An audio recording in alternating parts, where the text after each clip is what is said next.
in a couple of minutes. Just waiting for the last people to filter in.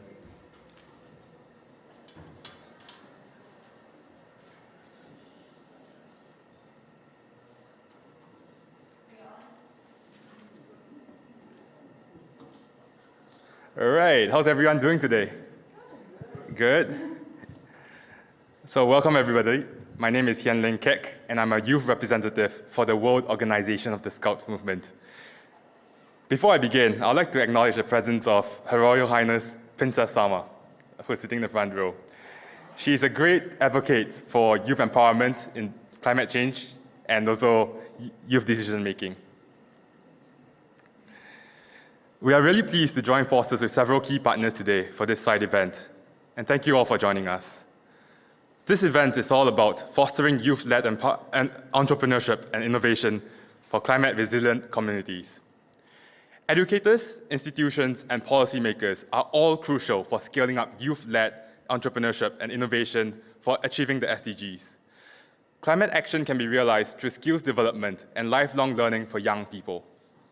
Formal, non-formal, and informal actors are important for young people in progressing their educational prospects, providing us with access to finance, mentorship, academic partnerships, impact-driven research, and policy frameworks to deliver our common goals.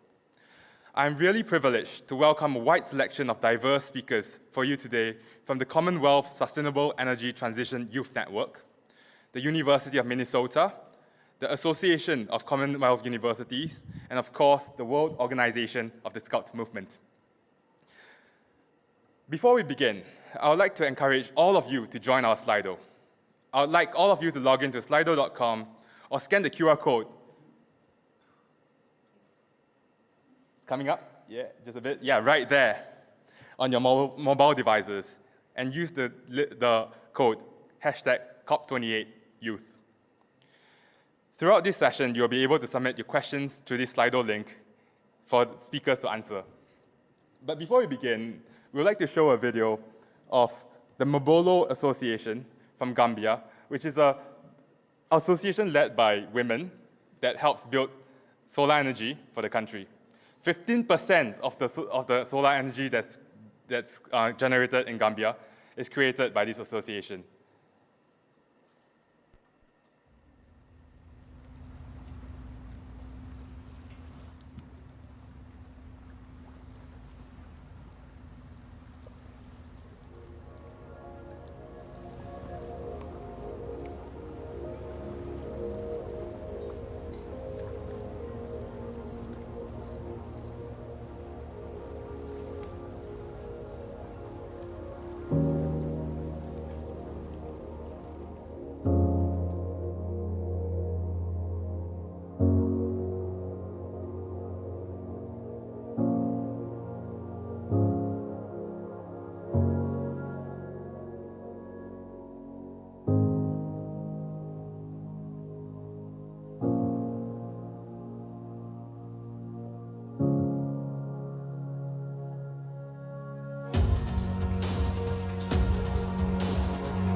But the first day I went in Fandema, I was very happy because I was seeing my fellow students, like the guys, they are doing painting, welding, and solar installation.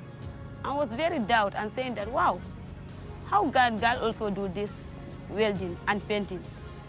Look at these guys are climbing at top, but this one is a main wall.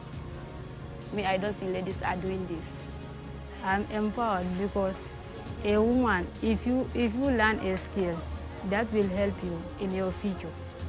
People think that only a man can learn a skill, but also, first in Fandema, we think that 50-50. What a man can do, a woman also can do it.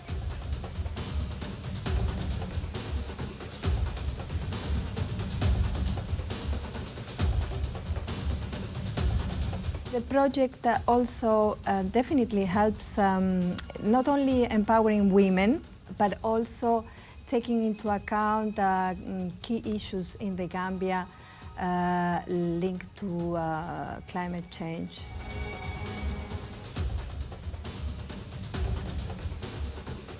So that is the intervention that we are doing on that communities. We are providing them what we call a solar multifunctional platform, which is a hub with access to renewable energy, to solar energy, so that it could be used for different income-generating activities.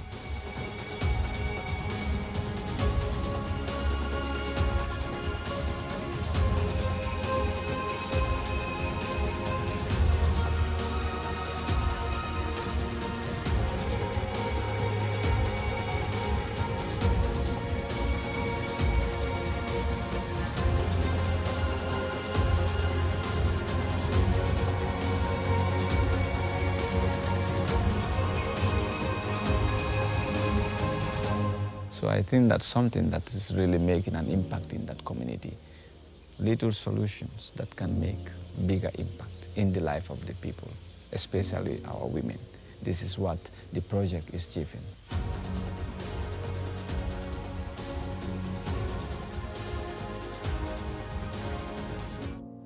Energy is development. Without energy, your development is being reduced.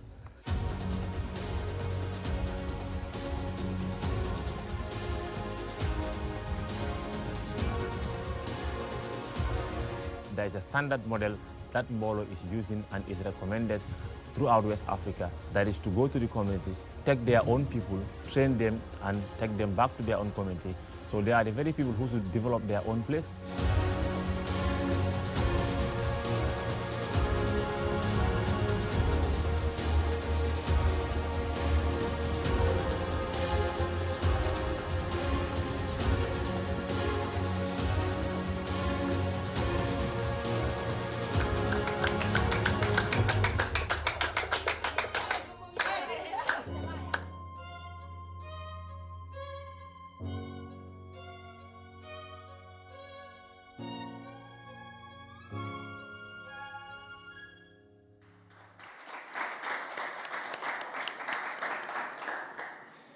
When I watched this video, I was really inspired because I'm an electrical engineer myself.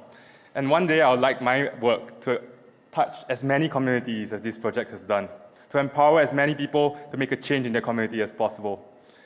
To me, this is just an example of how amazing work can be done when women are involved in the workforce.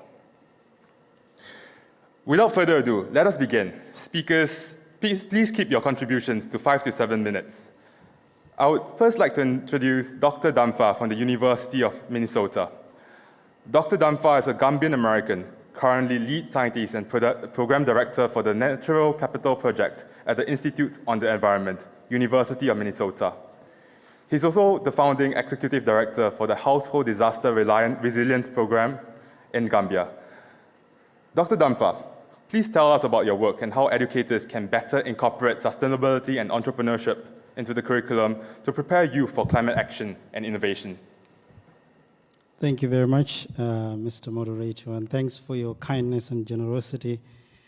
I would like to first thank the partners of the University of Minnesota that contributed to putting this event together. I mean, we have spent time to make sure that this event delivers what you all expecting today. I work as a lead scientist at the Institute on the Environment, directing a project called Natural Capital Project, which is basically accounting for nature's contribution to climate change mitigation as well as adaptation. I would be very honored to introduce and welcome all of you to this discussion, but specifically give credit to a gentleman who is here with us, who is the initiator and the mind behind the Mbolo Association. That is Mr. Malang Sambo. If you can just raise your hand. You heard Malang said, small things matter and they make a difference. And I think that is what we're showing here. You don't need the millions of dollars to effect change. I always say to youth, especially Gambian youth, that we already have capital.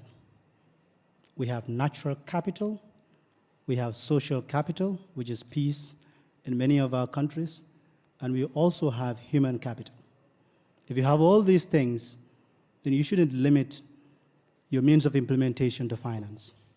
Of course, finance is critical and central to empower and develop those other forms of capital, but we must recognize the assets and the resources that we have on the continent.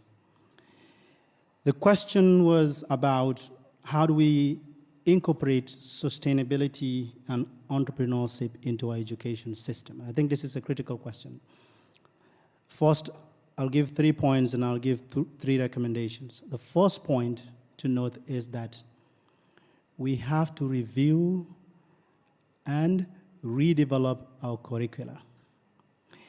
The reason this is important is because we're dealing with a very fluid and dynamic issue, which is climate change. And the nature of climate change just requires that the curricula has to be periodically and regularly updated. We must decolonize the education system in the Gambia, in Africa, and in many other places. We inherited a system that has been not fit for purpose. We have graduates from our education system that are still not equipped enough with the right skills to be able to deliver the innovation, deliver the technology, and build the capacity of the communities that they live in. So let's revise, update, in fact, regularly update the education curricula, which means it's a governance and a structural question. Education policy has a role to play, and to mainstream education in all the sectors, but also to mainstream climate change and sustainability into the education curricula, not just environmental education, but education across all sciences and across all sectors. Because sometimes we think that climate change has to do with what? Those in the natural sciences. The social sciences are equally important in this process, and this is why we must make sure that the mainstreaming process is across the board. The second point is means of implementation. I'm not going to underestimate the importance of finance.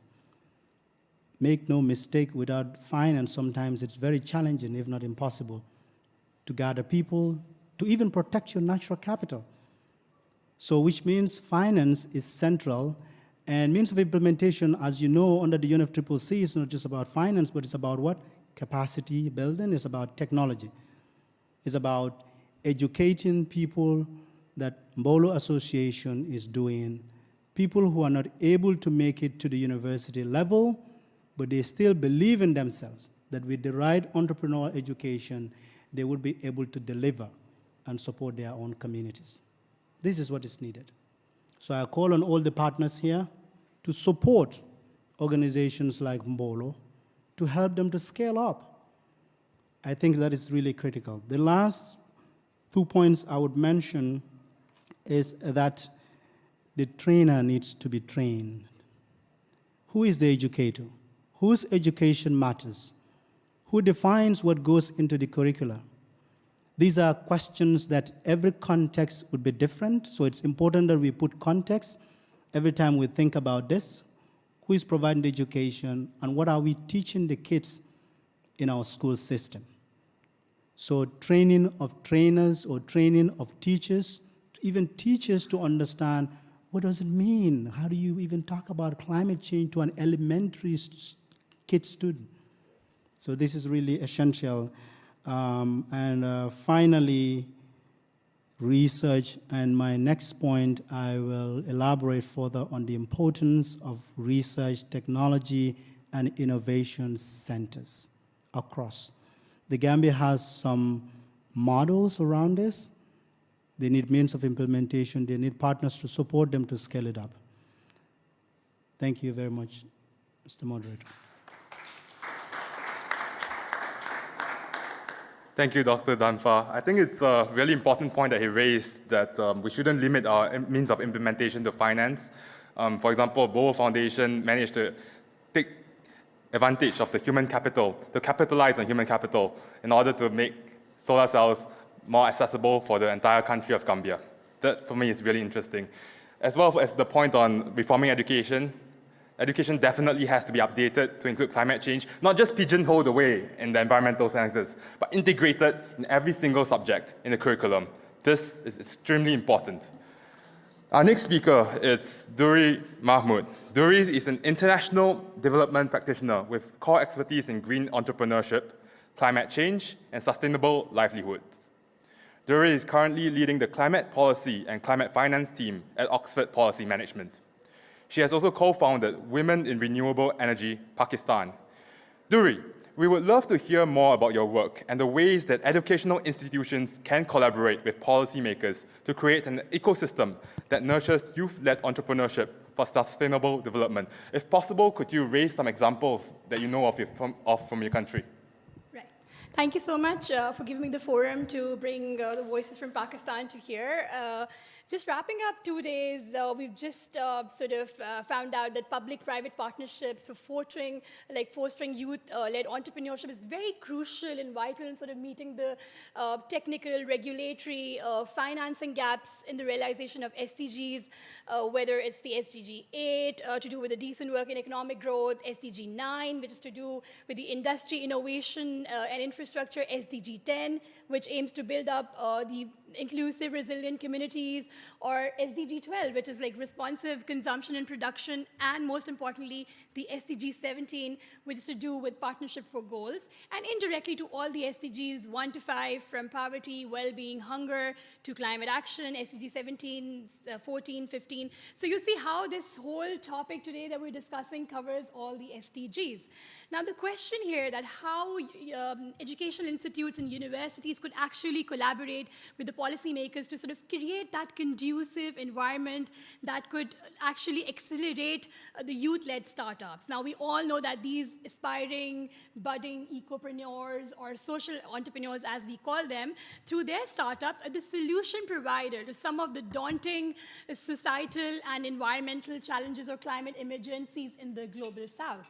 So just bringing some examples from my country that how we were able to do it. Today we are the 4th largest freelancing youth market in the world, not just Asia. And how we were able to do it, that our government actually invested a lot in the research and development fund called ICT R&D fund. And it was set up in close academic and government partnership where national incubation centers will roll out in 4 of our key provinces. And under that, these were actually housed in the big universities, the private sector universities, and not just had the access in terms of business development support services to the fresh graduates of the universities, but also for the budding enterprises and entrepreneurs within the communities who could actually travel to these universities. They had co-working spaces for them and provide them with internet. Now, I know a lot of you might not just consider internet as a blessing, but to be really honest, a person sitting in KPK or like in Peshawar, internet connectivity is really important. Also, we did a venture called Women in Renewable Energy and Women Can Do.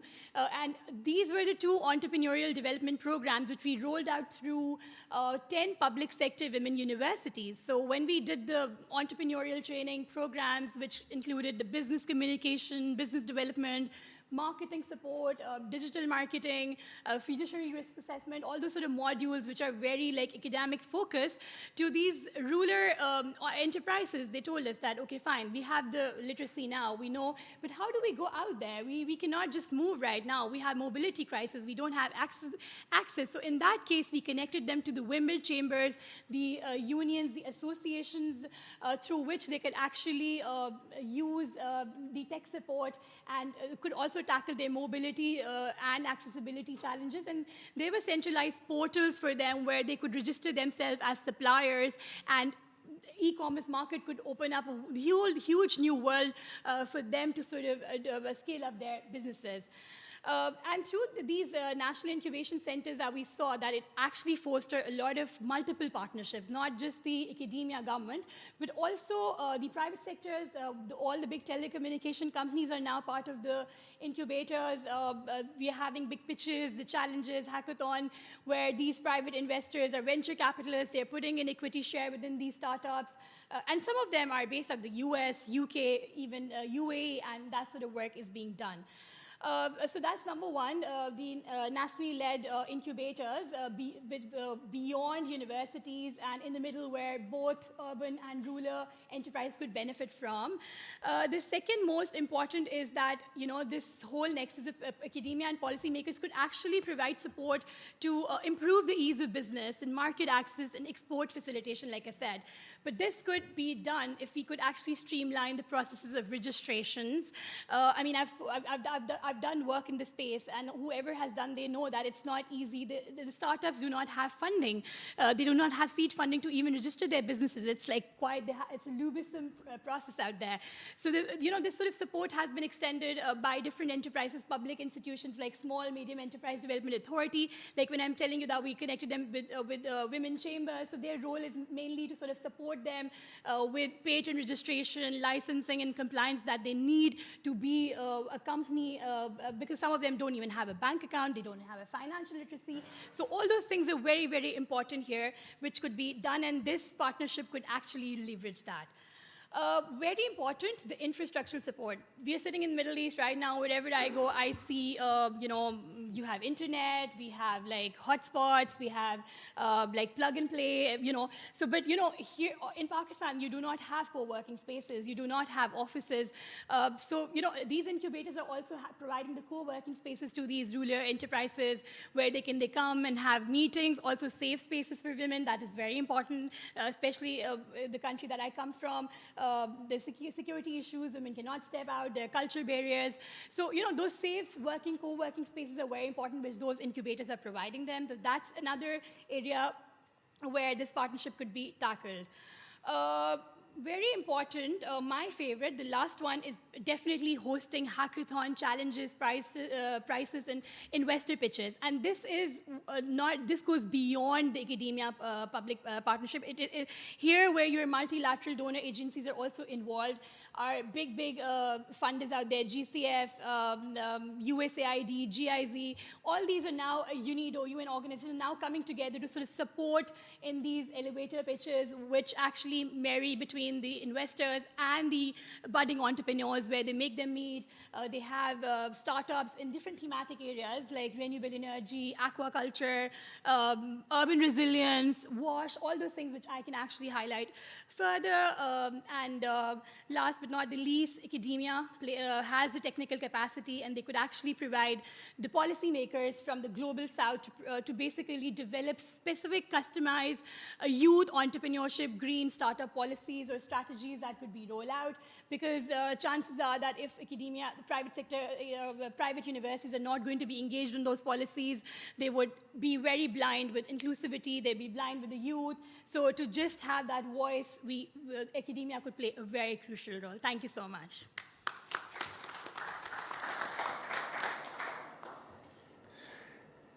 That was amazing.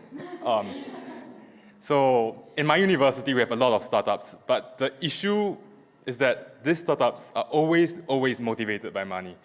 We have to teach students to consider the SDGs as well, because if we are able to put all the intelligence of university students into solving the SDGs as part of their startups, think of how many global problems we can solve. Think of how we can cure climate change. In fact, 1.5 degrees perhaps wouldn't seem so far away if we were to consider the SDGs a bit more during startups. So now it's time to introduce my dear colleague and fellow youth representative, Laura Salgado. Laura has been involved in the Scout movement since 5 years old. She is now 22 and volunteering as a youth representative in our environmental advocacy team. In her academic life, Laura is a social work student in Madrid, specializing in emergency response with people in social exclusion contexts. Laura, please tell us more about the Scout movement and how educators can promote lifelong learning and continuous skill development among youth leaders focused on climate action. Muchas gracias, Kek. I'm really happy that you're moderating this panel since this one is our last intervention for COP28, unfortunately.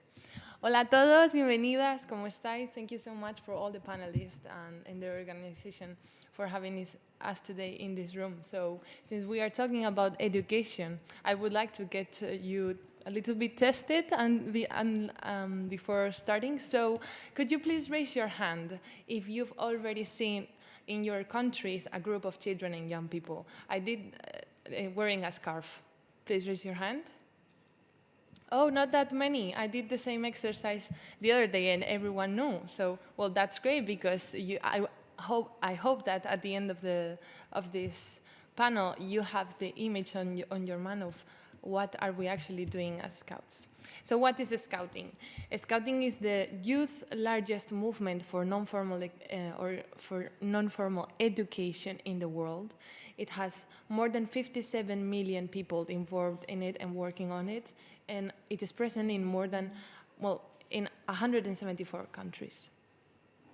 So what is the main goal of Scouting? Scouting basically enables children and young people to have the skills to stand for human rights and for social equality. But how do we do this? We do it through non-formal education and through the learning by doing process. And here, what would it be the role of educators? So for me, the most important part would be motivating the learners.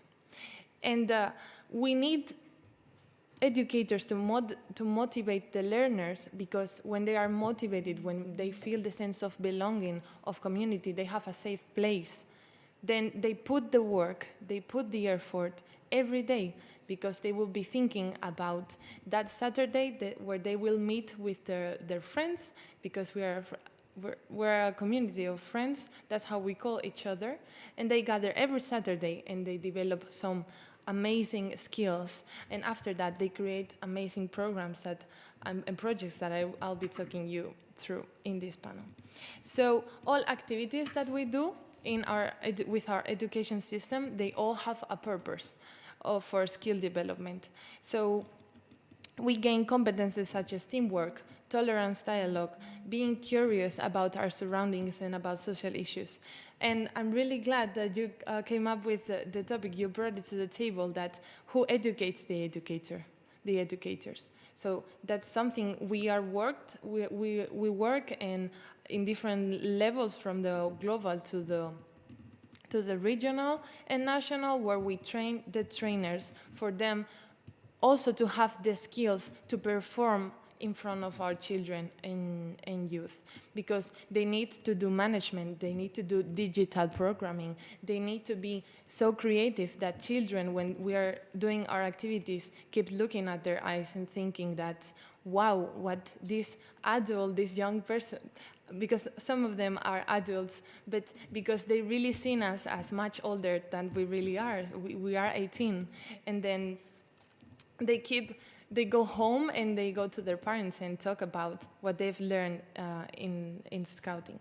So from my perspective, I wanted to talk to you a little bit about Lucas, Kek, and me, which I think we are examples of what Scouting is doing, and also what is the impact in people's lives, because I think that education really shapes people's lives, because well, a lot of people don't have the access to right education, and that's what we are trying to ensure, but it shapes people's lives.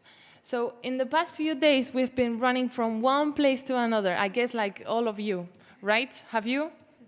Yes, waking up very early. I'm sorry, but we have a good purpose, so it's fine. And we're practicing a lot of public speaking. For example, Kek has been doing absolutely amazing on just engaging with new people to find new partnerships. I think I was doing pretty good in front of the camera when Lynn, our communications manager, was trying to record some videos for Instagram. And Lucas has been outstanding in showcasing what Scouts?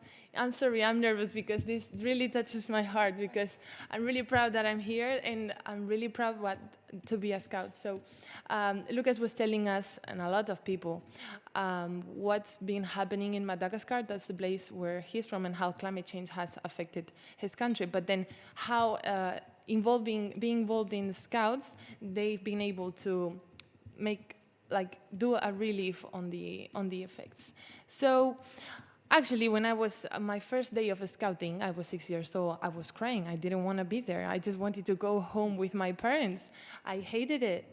But then I'm 22 and I'm here and I'm wearing the purple scarf and I'm putting to practice so many abilities that I've gained thanks to the effort of volunteers that just like me, because I'm now an educator for 6 years old. So this is all a circle, you know, you give back, but a lot of people has put a lot of effort. And I think that's the circle of education. So if we go to skills for climate change, skills on climate change, how do we manage to make an impact within the climate change issue that we are facing? I think that I wanted to show you two of the main programs that we have in WOSM. One of it's Scouts for SDGs. So in the long-term process, Scouts have gained so many abilities that now they've built some amazing projects. And if you go to our website, which is sdgs.scouts.org, you will see so many projects on food delivering, distribution of water, so many projects related to peace building, because we know what's the intersection of the climate issue and conflict in so many areas. And all of these are related to SDGs, to eradication of hunger and eradication of poverty and gender equality and climate action.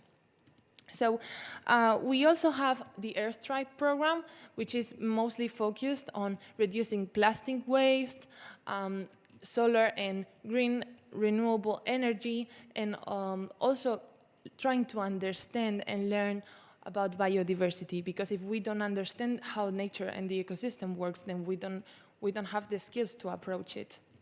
So in relation to these programs, just to be finishing, I'd like to talk to you about Painted Back Poranka. It is a project that Scouts delivered amazingly in Croatia, because in 2017, they were facing the worst wildfires in their history. So what did they do? They had the leadership, they had the critical thinking and the problem-solving competencies to basically turn a situation that was pretty bad into a project that gave hope to the whole country. So from the ashes of burnt trees, they created crayons. And with the crayons, we had to paint some trees, and those trees, we would upload them to a digital forest. And that digital forest would become a real forest. It was the largest volunteer reforestation in Europe, with more than 100,000 trees.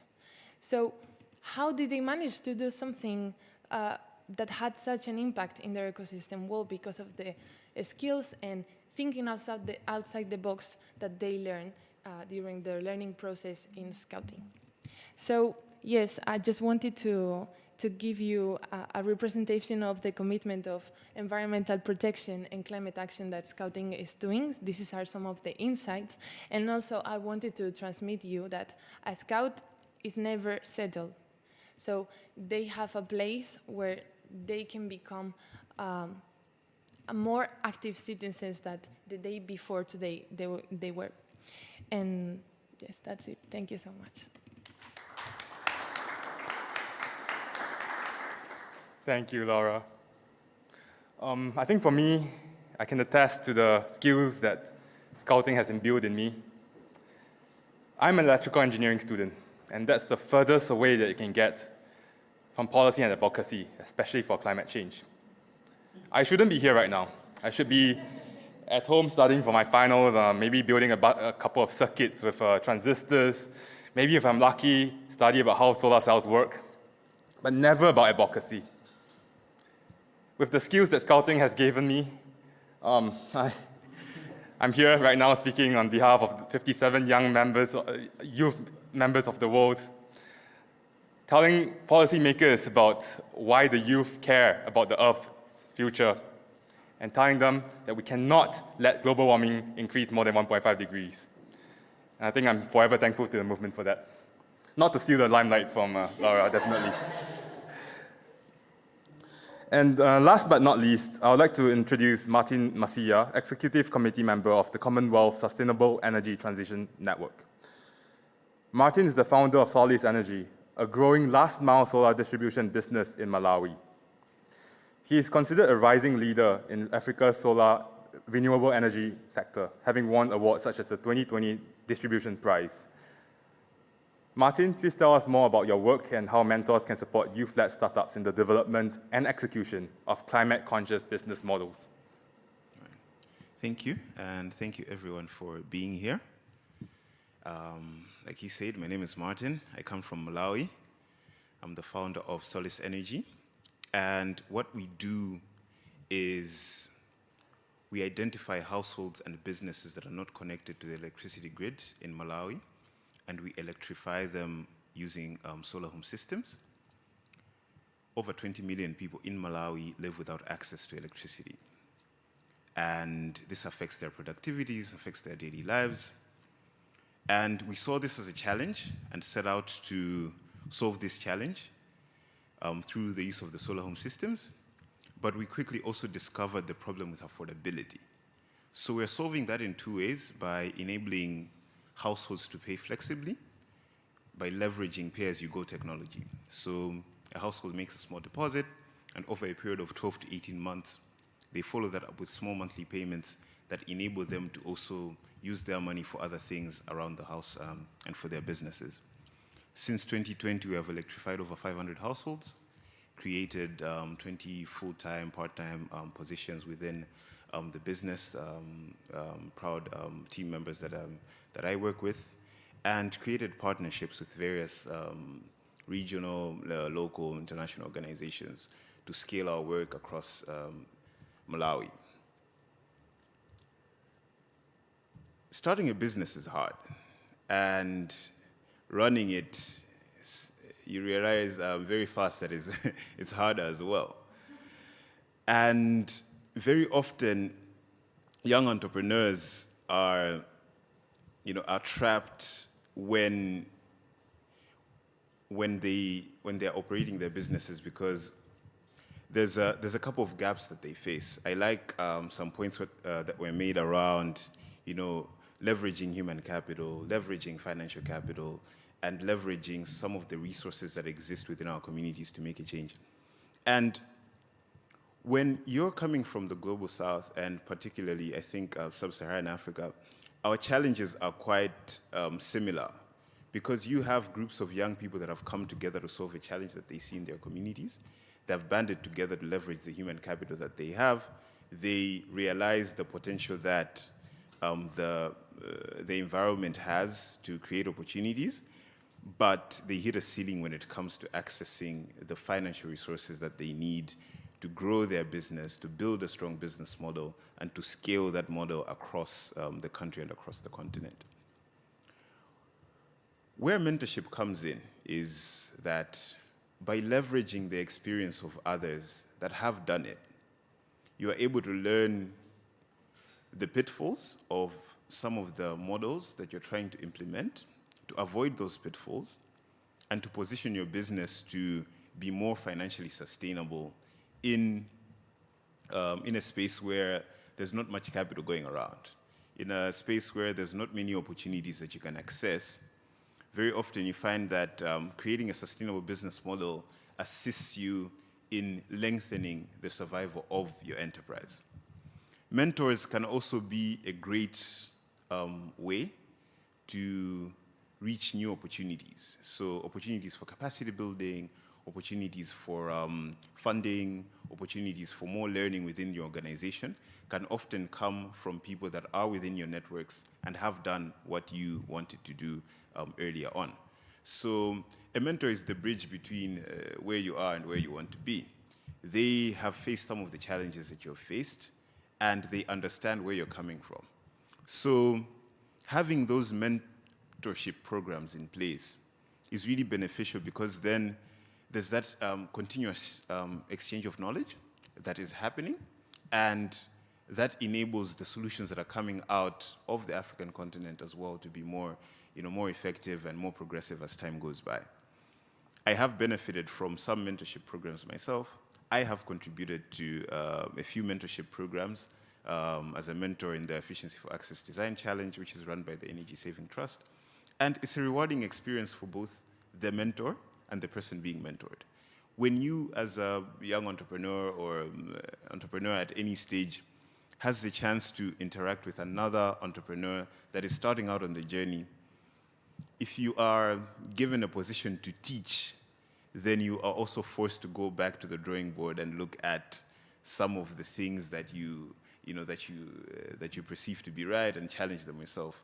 So it's a learning opportunity for both, and very often the early stage can challenge you still. So if you're an entrepreneur that's interacting with an entrepreneur that's just starting out, and you are forced to rethink some of the things that you know, then it also broadens your horizons. You're able to see things much more differently. So I think, mentorship is key, and it's good to see that more organizations are embracing it. They're creating more platforms where young people can interact with professionals in the space, but it must not stop there. It's not enough to just have mentorship, for mentorship's sake. We would like to see more mentorship attached to more accelerator programs that are tied to more funding that is going to youth-led energy projects across the world. And I think that's what helps us to unlock these enterprises and enables them to scale.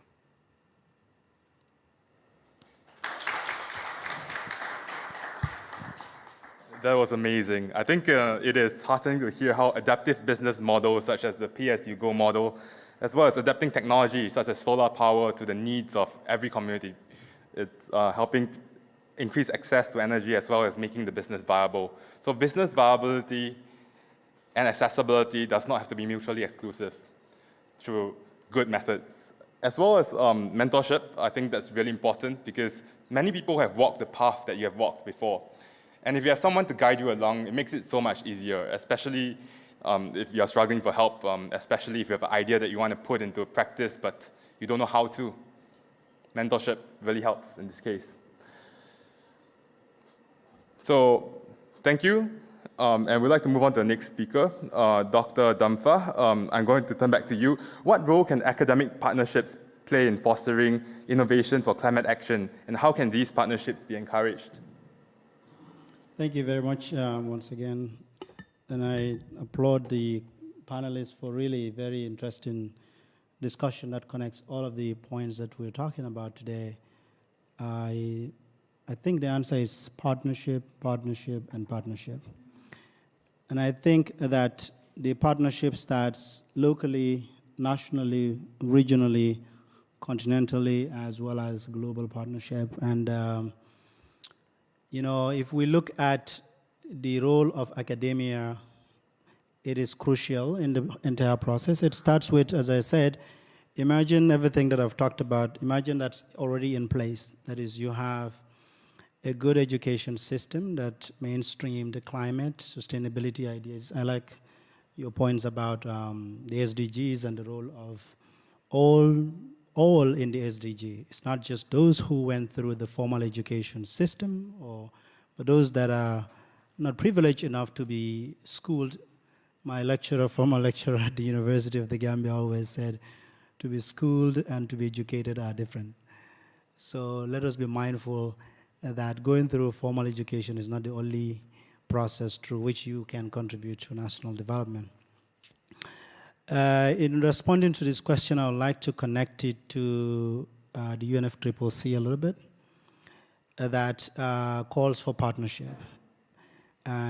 Particularly call for partnership that creates knowledge and action hubs. Perhaps before saying it, I can see in the audience, some of you know the program that I'm about to mention. But this is the Nairobi Work Program. the Nairobi Work Program, the objective of this program is basically to promote partnership for generating knowledge, help with data collection, data analysis, and support implementation of, not just implementation, but even formulation of our national adaptation plans. If you look at that program, it has a very interesting model on partnership, which is to say that, you know, the UN University as well as the UNFCCC is interested in working with academic and research institutions to build capacity, strengthen capacity, and that many of the, if you're a student here or you are in a master's program, there is actually an opportunity there for you to do your thesis through this program. And you do research that I call impact-driven research, because you're doing research that informs the national adaptation planning formulation process as well as implementation. So check that out if you're interested, or please, I ask you gently to also share this information with those students that may be interested in part of research to inform the UNFCCC process. Given that it's a youth-focused discussion, the youth's capacity must be built for them to participate in the scientific-driven process that we are in here. The IPCC plays a critical role in the UNFCCC processes. In fact, Article 21.2 of the convention since 1992 calls on the IPCC to partner with the UNFCCC in providing knowledge that support parties in understanding climate change challenges as well as coming up with solutions to address those. So, have you ever known anybody that is perhaps a youth, perhaps as qualified as possible, that is part of the IPCC?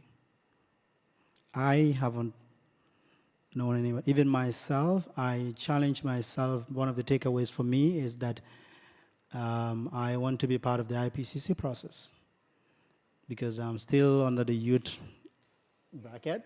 But I don't know many people that are contributing. And again, that's why I said, who is writing the science? What is the science that has been written? Who is the contributor to the IPCC science? Where's the role of indigenous knowledge? Where's the role of local knowledge? Where's the role of youth in the IPCC? We need an IPCC that also realizes the challenges and understand youth innovation and how young people can play a role. So again, I encourage our government delegates here to really encourage our youth and even nominate them to, if they are qualified enough to participate in the IPCC process. So again, partnership, partnership, and partnership. If you're here, it's an opportunity for you to connect and find somebody that is working on a project that you can partner with. So thank you very much. Thank you. Partnerships are definitely the most important part of advocacy because it allows us to build capacity, to gain new perspectives, and to evaluate our methods to see if they are effective. It also helps us to amplify our voices, especially as youths, to decision-making bodies such as the UNFCCC, such as the UNGA, and such as COP. So going back to Laura. Laura, what specific policies and incentives can policymakers put in place to stimulate the growth of youth-led projects on climate action? Thank you so much for this question. So as I said before, I don't know if I can do this. Okay, so as I said before, in Scouts we have a lot of fun playing games. So I would like to invite all of you to play a little game. So please stand up with me. If you want, the panelists, you can or you cannot. It's up to you. You can get a big stretch because that's really helpful. Yes, I would do it. So, very, very simple game. So I will say 4 statements, and then you have to stay still if you feel that you connect with the statement, that it's relatable to you. So first statement, you heard at school what climate change was. Perfect. You discovered the Millennium Development Goals or Sustainable Development Goals through non-formal or formal education. Good, okay. Third one, You think that you have skills to act on climate change. Perfect. Let's go to the last one. Your skills have been officially recognized by a specific organization or institution to apply for a job or a scholarship. All of them? Well, that's great, because that was going to be my demands to stakeholders, that we need a special... We can all sit down. Good, thank you. My first demand was going to be that we need to have the recognition by institutions, specific institutions, not our own movements, because, well, as Scouts, of course, we recognize the skills and abilities that our learners and our volunteers have, but we need stakeholders to make policies on the recognitions of abilities that los educandos, the learners, and students in formal education to have for later, specifically in non-formal education, for then applying for a professional career, a degree, or an interview to get a job. My second one is, well, I totally agree, partnerships, partnerships, partnerships. This is a great example of COP28. We have been doing so much networking. We need to join our forces, and we sometimes are too busy focused on our own programs, our own view of what we should deliver for young people and children, that we do not get open-minded and see how can we connect the energy sector with non-formal education, or how can we tackle the emissions of the clothes industry through non-formal education. So we need to have a wider perspective. Also, I think that it is essential that we also connect, as you said, we connect knowledge, indigenous knowledge, the academia knowledge, and then non-formal education provided skills. So I think for stakeholders, it would also be really essential that we start to have a bi-directional communication process, and they can finance what we are doing, get involved in it, but not also on the projects that we do in Scout and also your projects, but in the long-term learning of those abilities and skills. But that's sometimes really hard to show, because I can talk to you through it, but how do we measure it? And last things I would like to say is that let's keep investing in youth activities, let's keep investing on having the space and the room for young people to talk about their personal journeys on achieving their objectives, and how did they do it through skills that they learn in Scouting. We also need United Nations guidelines for non-formal education, because we still need some direction. We have the theory, but that can be widespread to other organizations, and it would be really nice as well if we can communicate and talk to the formal education academy and sector to exchange what our good activities could help you. And, well, that's what we're doing here, so I'm really glad. And, well, I just wanted to end up saying that we need to push forward through climate education, which is what we've been doing more emphasized at COP28. And that is something that if it's also included in the academia, because I've been studying, as Kek said, social work, but I've also been studying international relations and sociology, and none at all I had an approach of climate change. So we need to include that in the curricula, because once we get the knowledge, then we can start making decisions. Thank you.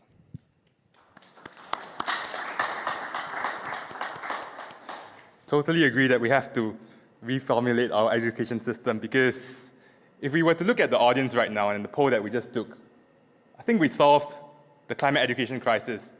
But that's not true, because 47% of the world, according to the latest SDG report, do not include climate education as part of their local curricula. So this tells us that we should avoid echo chambers, avoid groups that come together.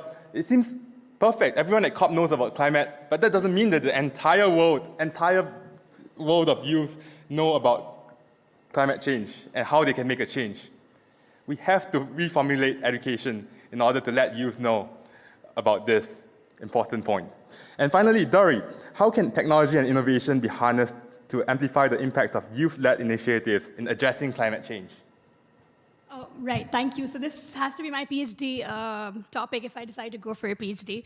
But coming back, since I've have extensive experience on the other side, I was just sharing with my colleagues that extensively worked for 4 years in women entrepreneurship, in youth entrepreneurship, and having a great understanding of the subject, I married it to my technical expertise, which I am an environmental expert and climate change expert, and now I'm very much working actively within build these resilient green enterprises, something that we've just talked about today. And since start of COP, I was trying to look up for more green enterprise, green entrepreneurship sessions, but I think there's still something that we are talking about.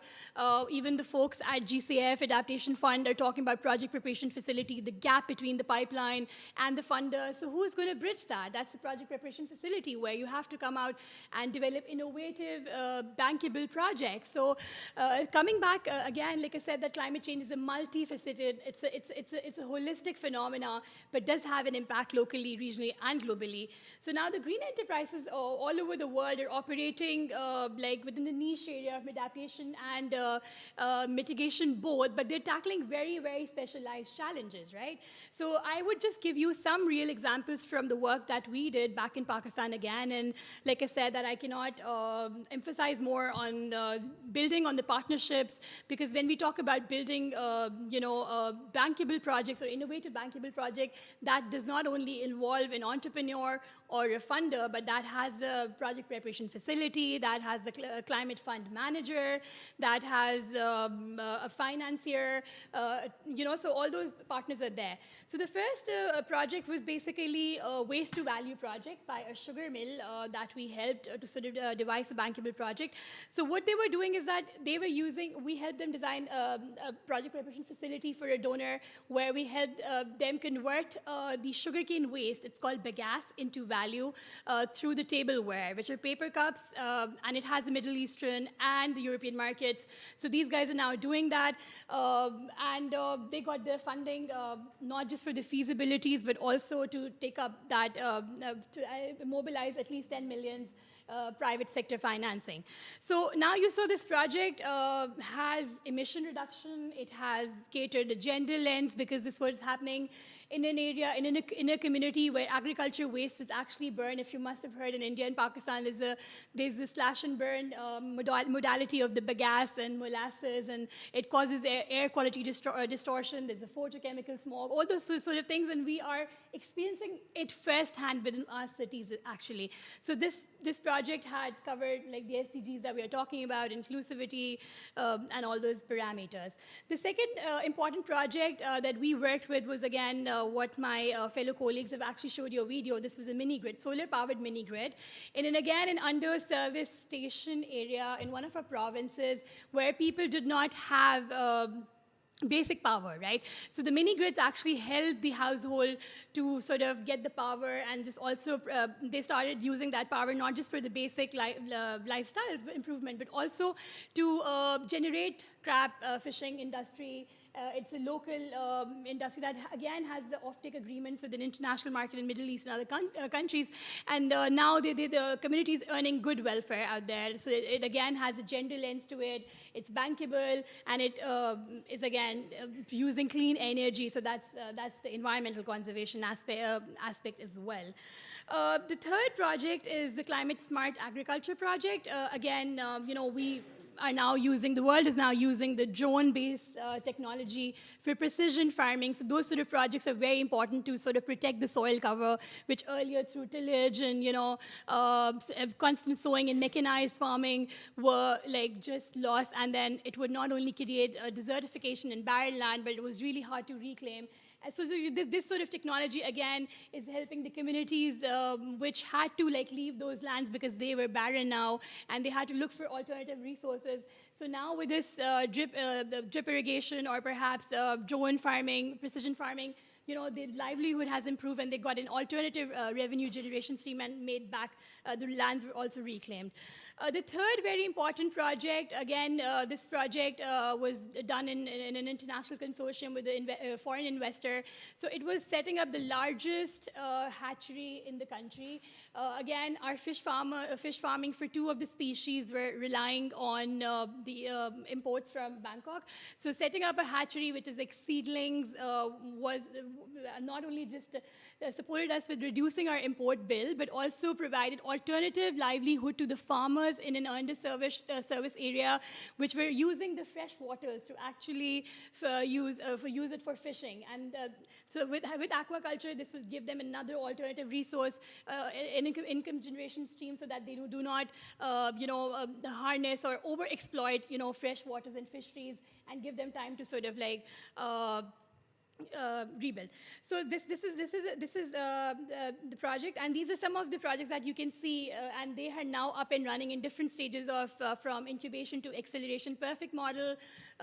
We are aiming to have more of these startups because not just they create job opportunities, but they also have environmental goals out there.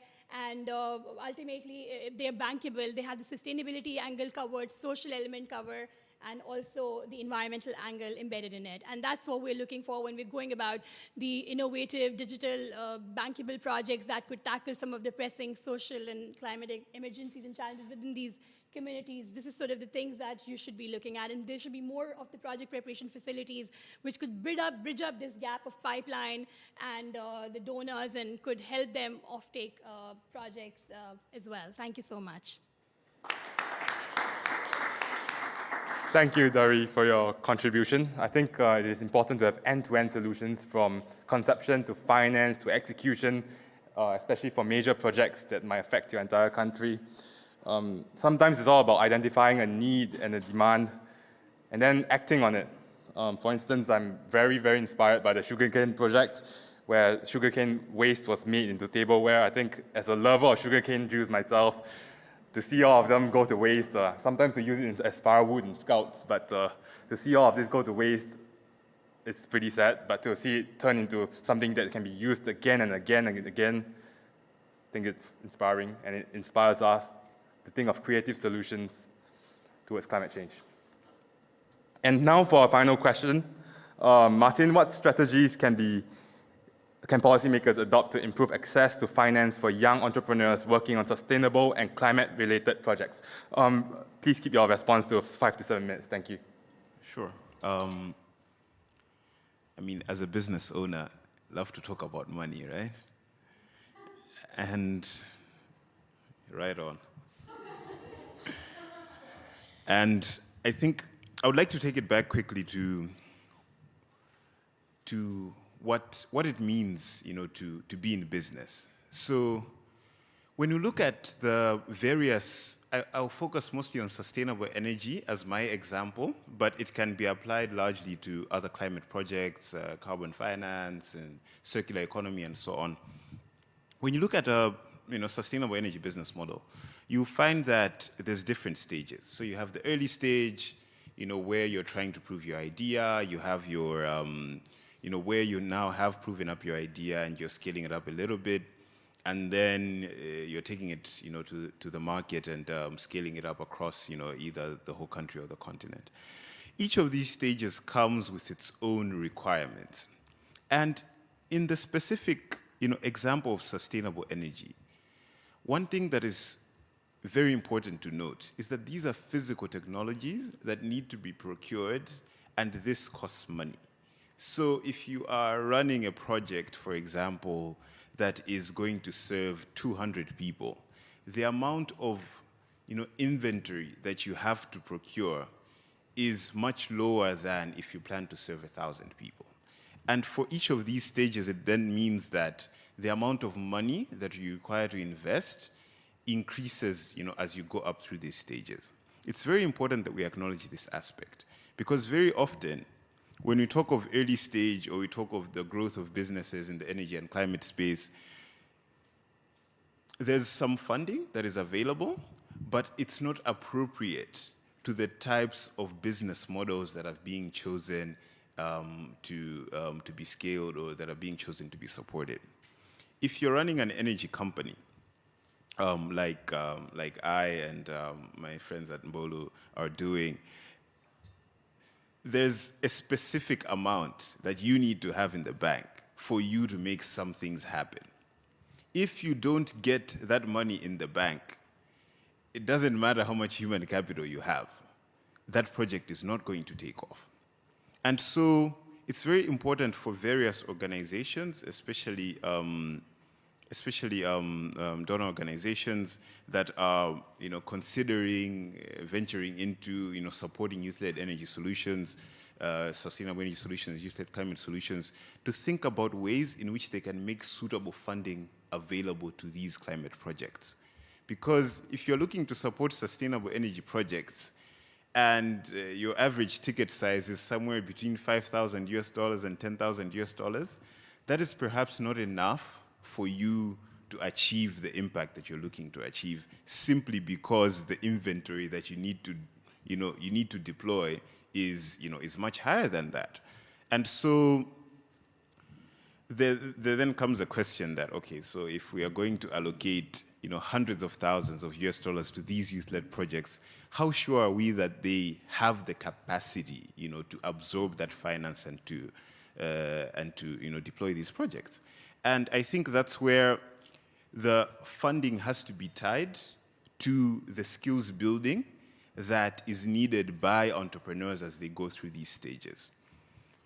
If you are being equipped to handle a certain type of capital, it's going to require certain specific skills.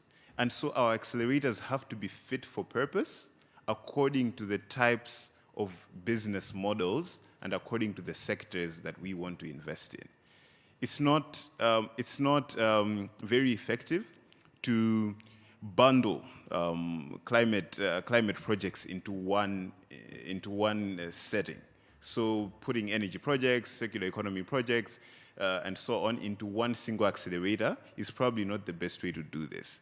Energy businesses should have their own accelerators. Circular economy businesses should have their own accelerators and incubators, which then enables founders to be equipped with the specific skills that they need and also the capacity that they need to handle the capital that is going to go into these businesses. And I don't see enough of that happening, and so I would just like to echo that this is something that both governments, private sector should be looking to do if we are to see more youth-led projects grow and scale and have an impact on the environment. Thank you. I think funding appropriate to the business models is really important. In fact, we don't have to go into businesses or small businesses to see this happen. In the last COP, in COP27, the Loss and Damage Fund was actually set up. But right now, to this day, there's not enough funds in this fund in order to solve all the loss and damage crises in the world. A fund without money looks good, but does nothing. We have to act right now to make sure that if we want a fund to achieve its purpose, it has to be filled to a certain amount so that we can carry out our plans. And now, before I head on to our Slido questions, I'd like to invite Dr. Damfa to speak from the podium, or maybe if you want, you can speak there, to talk about the National Capital Project, a partnership between researchers, professionals, and leaders working to make valuing natural capital easier and more accessible to all. Thank you very much. So the project is called Natural Capital Project, and I started the introduction with this. I'm looking at the audience, and I don't want to bore you with modeling, but it's exciting. It is a data-driven process. So Natural Capital Project is a project established by several institutions: University of Minnesota, Stanford University, Stockholm Resilience Center, the Chinese Academy of Sciences. And we have NGOs that are actually implementing the science, basically the findings of the science. So when we say natural capital, what do we mean? It's everything that nature offers, right? But the accounting of natural capital is one of the biggest challenges and the least understood area, even in the IPCC process as well as the UNFCCC process. When they talk about loss and damage, remember there's an area there they talk about non-economic losses and damages. That's damage to natural capital and ecosystem services that nature offers and provides. That could include extinction of species, right? How do we quantify that? What's the value of nature? What's the value of the carbon that has been sequestered by the trees and the oceans? How do we understand this? So this is what the project hopes to do. It started about 15 years ago, and now the science has really improved, trust me. I'll ask you if you're interested in this project to just Google it and say Natural Capital Project, and then you'll see the website. Interestingly, we've developed 18 different ecosystem service models. And when I say models, it sounds like too scientific, too complicated. No, it's not. It's not supposed to be too complicated. So I'm going to not say much about this, but this is a project where we're looking for partners, especially in the developing world, because we've done a study with the World Bank that shows that the value of nature matters more for developing countries than developed countries, because nature is tied to the fabric of our society. We live in nature, our livelihood comes from natural resources. We're natural resource dependent people. Technology plays a role, but nature, especially nature-based solutions, is a big part. And so look our project up, and there is a model. These models are called INVEST, which is Integrated Valuation of Ecosystem Services and Trade-offs. If you're in the negotiations, you'll be interested in how does this fit into the negotiation. I'll tell you a couple. Loss and damage is right there, non-economic damages. If you're looking at Article 6, it's right there. So it is under mitigation. When we say ecosystem-based adaptation, we're talking about nature-based solutions that are critical for building resilience. So again, partnership. We're looking for institutions that are interested in partnering with us, especially again in developing countries, to run these models. They're not complicated to run. They're spatially explicit models. We create maps that you can see. Basically, you can see the sequestered value of carbon that you get based on a reforestation project that you've done. You are able to do an estimation, and not only in the biophysical terms, but we can monetize it. We can use the social cost of carbon and tell you what is the social value of the carbon that your project has sequestered. And of course, the carbon trading program is also very much interested in this. Again, going back to Article 6 and all other relevant articles. So happy to talk more about it and happy to share my information if you want to learn more about the project. Thank you.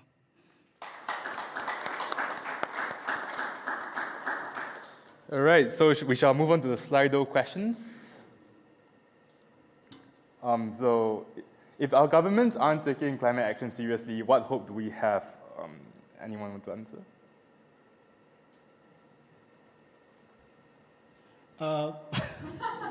Go ahead. I feel like I shouldn't, I just will.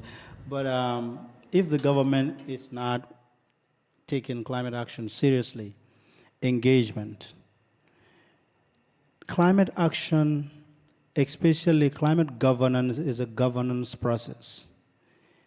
Governments cannot be out of the equation. We are going to make a mistake if we think that we're not going to work with governments. We engage government, we tell them what is not working and how we can be part of the process to have it, function. And governments, especially governments that may be in the audience or listening, should understand that this is a whole of society approach. If government thinks that because they are the parties and they drive this process, they can solve it alone, we're not going anywhere. We understand the role of the civil society in this process. A lot of the change, especially on loss and damage, has been pressured on because of the role of the civil society. Left to governments, it wouldn't have happened. We understand the role of the media in the entire process. If the government is doing something the media is not supporting, there's nothing, no visibility, no education can be done without, again, using a whole of society. So engagement and engagement and engagement. Let's engage the government and see what we can get out of that. Thank you. It is true that policymakers aren't going anywhere.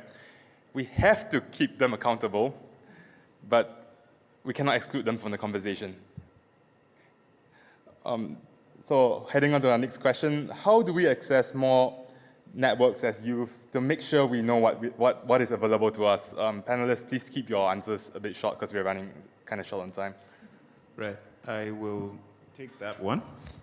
So I'm part of the Common of Sustainable Energy Transition Youth Action Group, which is a body of young people within the Commonwealth system, 56 countries. And what we essentially aim to do is to establish a network of youth that are focused on sustainable energy and are keen to take action, increasing access to sustainable energy and so on. And so for young people that want to take part in these networks, right, I think access to information is key. And more and more young people want to be part of the climate movement. They want to be part of co-creating solutions to these challenges. And one thing that we can do collectively as networks for climate, youth working in climate, youth working in energy, is to broaden access to information in both online spaces and offline spaces. So by leveraging the existing structures, we can broaden the message to ensure that it reaches as many young people as possible, but then also focus more on reaching young people that we aren't homogeneous to. So young people in indigenous communities, young people in rural communities should also get to know about these initiatives so that their voice can be heard and that it can also be amplified. So I think on the matter of access, for young people that already have access to the internet, it's best, you can look it up. You can look up youth climate networks and find some that are in your region. But further than that, I think it's also the role of the youth networks themselves to make sure that they have a strategy in place for how they can reach as many young people as possible. Yeah. Just to also highlight and add that sometimes you also have to take that action yourself and be an early mover. If there aren't any networks, chances are they are. So I'm just going to narrate you an example of a network that I formulated back in 2017. In my country, again, there weren't many women in the renewable energy sector, and every time we would go and talk about renewable energy, we would say, oh, where are the women, and I would be like, till date, if you can follow my Instagram or LinkedIn, you would see that I have been taking up most of the spaces, as a single woman in a hall full of 100 men. So then we created this network called Women in Renewable Energy, and today we have over 300 women as part of the network, and we do a lot of mentorship programs with that. We connect them with business leaders, we provide them opportunities, job opportunities or training opportunities, and really works out. So some days you also have to take action. You've made it to COP, and this is a forum, and I'm sure you can also utilize this. Thank you so much. So I've heard how internet can help reach the youth who are less connected to the education system. So moving on to the next question, what are the main challenges entrepreneurs from the Global South face when formulating project propositions? Okay. Go for it. An entrepreneur from the Global South. I think there's several challenges that are here. The main ones, broadly, access to skills, access to funding, access to networks. Access to skills, because everyone wants to talk about funding, but funding follows capacity, right? You can only get as much as you know. So very often, I think that's one of the biggest challenges that I find most entrepreneurs facing, especially across the Global South. There's not enough knowledge going around, especially technical knowledge on how you can properly structure a business model, how you can do your taxes, what is the best way for you to hire a team, how can you fundraise? And that is something that we're actively addressing as well as CSET Youth. We just, we have been working in partnership with Student Energy to develop a toolkit for young energy entrepreneurs in the Global South and in Commonwealth countries.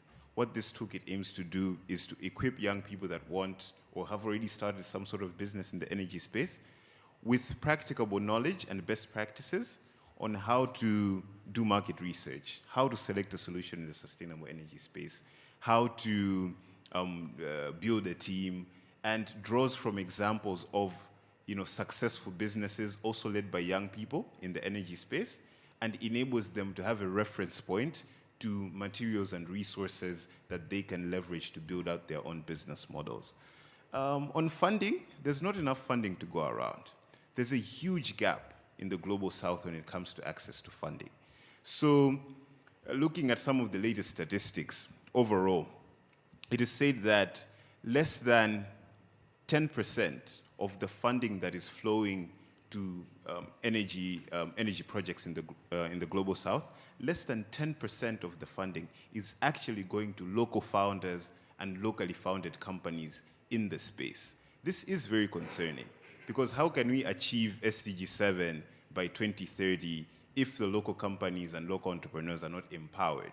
So we are talking about equitable access to finance, ensuring that more local companies have the resources that they need to build solid business models and scale from there.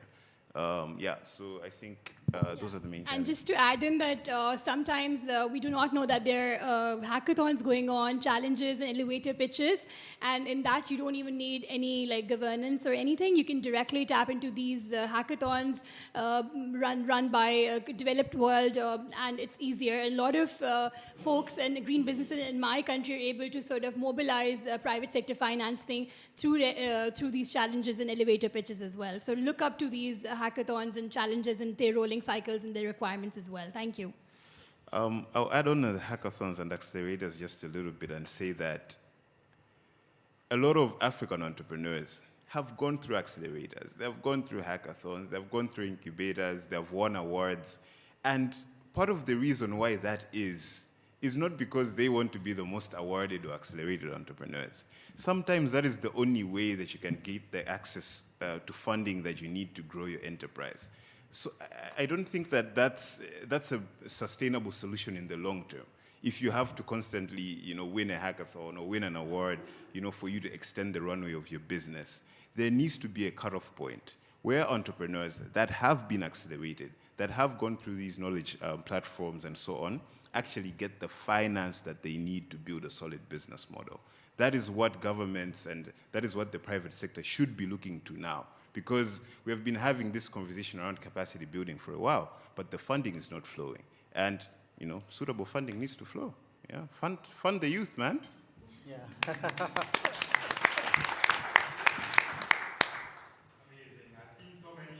Startups have to go to hackathon through hackathon to hackathon just to win enough money to be able to sustain their project. Constant and sustained funding has to be the key towards a sustainable project. Now I think we have time for maybe 1 or 2 extra questions. How do we decolonize the climate education space? I'll take that. I use the word decolonize. If you're an audience, you want to do a PhD, that's a topic for you, not me. I don't want to do another PhD. But this is really important to think about decolonizing the way we think, the way we are schooled, and again, reform the education system. That's basically what it is. Start from the elementary. And the Gambia has a very interesting case study in this, where we have a project that is currently reviewing or developing a new environmental sciences curriculum. That is to start with just environmental sciences. And the idea is that we're going to focus on areas that, of course, learn from other regions, but things that matter to be included in the curricula. So the last thing I will say, given that we don't have much time, is the IPCC. The IPCC has been known to be led by authors from developed world. Why?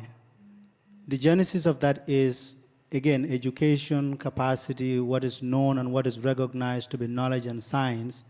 How could we look into the IPCC and make sure that those that may not be coming from Stanford University, University of Minnesota, but also from other really good universities in Africa, are considered authors of the IPCC process. There is an intentional and a deliberate attempt to increase the number of authorship from developing countries in the IPCC. I think that should be a strong recommendation, just to bring in the indigenous knowledge perspective. I mean, most of those scientists in the IPCC, some of them, they have no context as to what is happening in the Gambia. They're looking at their big models. Local realities are completely different. So how do you get the Gambian perspective there that is to have a Gambian author like me in the IPCC. I already got a seat now.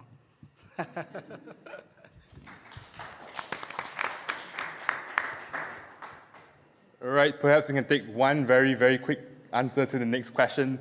What type of support is available once we have set up our social enterprises? Some businesses fail because the help they got at the beginning hasn't continued. Right. Business. Social enterprise. Social enterprise, yeah. It points back to the same challenge that I was talking about earlier, because there's quite a lot of organizations that are there at the early stage that are giving these little tickets, and then there's also a lot of organizations on the other side that are giving 1 million, 5 million US dollars, and you really can't go from managing a $20,000 annual budget to raising 1 million US dollars. There's a gap in between, and that gap is often called the valley of death, where most businesses go to die because they have raised enough early stage finance, but they didn't have anyone to meet them in the middle. So I believe it's the role of a lot of these grant funding organizations to look into how they can create models around funding, because that funding in the middle is very risky. You're taking a risk on a business model that hasn't actually matured. So there's an opportunity for grants there. There's an opportunity for concessional loans there. There's an opportunity for blended finance to come in to assist these young entrepreneurs. We don't see that enough. So yeah, definitely. I would also ask the same question that what type of support is available, because I want to see more of that as well. Yeah, and just to add in, maybe you can also advocate, because this is what a lot of social enterprises are doing. They're advocating, constantly digitally marketing. Hashtags, very important. And like my colleague said, definitely challenge funds and rolling grants by multilateral development agencies, embassies in your countries are very keen on funding the social enterprises. Thank you. All right, thank you everybody for attending and participating today. I'm sorry for cutting this short because I think our time is up here at the venue. But we definitely learned some brilliant insights today about how educators, institutions, and policymakers are crucial institutions for scaling up youth-led entrepreneurship to achieve the SDGs. So we hope that you have a productive COP28 ahead, and see you someday. Thank you.